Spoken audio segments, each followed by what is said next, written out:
क्योंकि जिन हुतात्माओं ने अपने प्राणों को खोया वहां पर, वो इसलिए नहीं खोया कि वो वहां पर घूमने गए थे, इसलिए खोया कि उनके घूमने जाने से, कश्मीर की प्रगति से, कश्मीर के विकास से, कश्मीर में शांति से, देश में पिछले 10 साल में जिस प्रकार से शांति अमन कायम हुआ है, उससे जिन लोगों को तकलीफ थी, जिस जिहादी मानसिकता के लोगों को तकलीफ थी, जिन पाकिस्तान परस्त लोगों को तकलीफ थी, उन्होंने जानबूझकर षड्यंत्रपूर्वक उन टूरिस्टों पर हमला किया जो कि वहां की कश्मीर के आम कश्मीरी की रोजी रोटी का साधन बन सकते थे।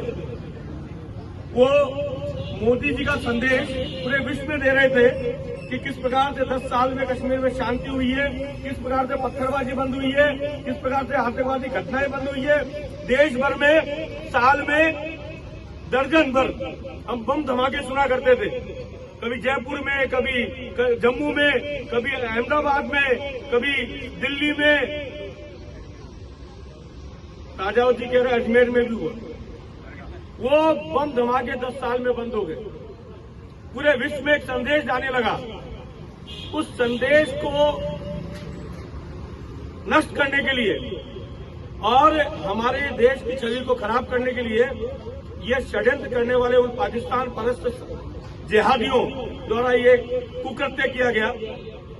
निश्चित रूप से यहाँ हम जो यहाँ आए हैं, ये केवल मात्र पुष्पांजलि अर्पित करने नहीं आए, श्रद्धांजलि अर्पित करने नहीं आए। अपने मन में जो गुस्सा है, जो टीस है, जो पीड़ा है, जो दर्द है, उसकी अभिव्यक्ति करने के लिए यहाँ पर आए हैं। उस अभिव्यक्ति का परिणाम मुझे लगता है कि जब पिछले 2014 से लेकर ये 25 तक 11 साल में 2 बड़े हमले इससे पहले कश्मीर में हुए। उरी में सेना के कैंप में हमला हुआ, पुलवामा में भी ऐसा ही अटैक हुआ, और जब उसके बाद जिस प्रकार की सर्जिकल स्ट्राइक, एयर स्ट्राइक हुई, पाकिस्तान में बैठे हुए आतंकवादियों के ठिकानों को नष्ट किया, तो उसके बाद उनको लगता है कि सेना नहीं झुकने वाली, मोदी नहीं रुकने वाले, तो अब वहां आने वाले टूरिस्टों पर हमला करके उनको रोका जाए। लेकिन मैं कहना चाहूंगा कि मुझे लगता है कि कल जो कुछ निर्णय हुए वो केवल मात्र झांकी है कि पाकिस्तानियों के वीजा रद्द कर दिए, उनको वापस लौटने के आदेश दे दिए, और जो सिंधु जल समझौता भारत और पाकिस्तान के बीच में था उसको होल्ड में डाल दिया। आज पूरा पाकिस्तान बौराया हुआ है कि उनके राजनयिकों को भारत छोड़ने के आदेश दे दिए। ये तब होता है जब कोई देश किसी दुश्मन देश पर कोई बड़ी कार्रवाई करने की तैयारी कर रहा हो।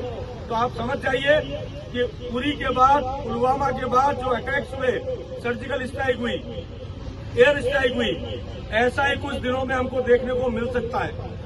निश्चित रूप से उन 26-27 जो वहां शहीद हुए भारतवासी, उनका लहू का एक एक रक्त का बदला, एक एक बूंद के रक्त का बदला लिया जाएगा।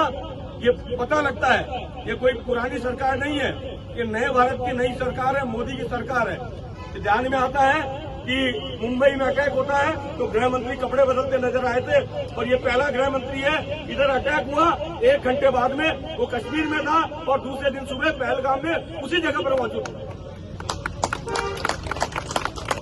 और अपना विदेश दौरा छोड़ करके देश के प्रधानमंत्री आते हैं और उच्च स्तरीय मीटिंग करके तुरंत ये निर्णय करते हैं और उसको लागू भी करते हैं।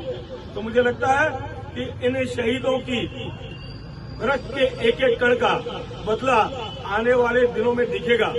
लेकिन उस समय मेरा आपसे आग्रह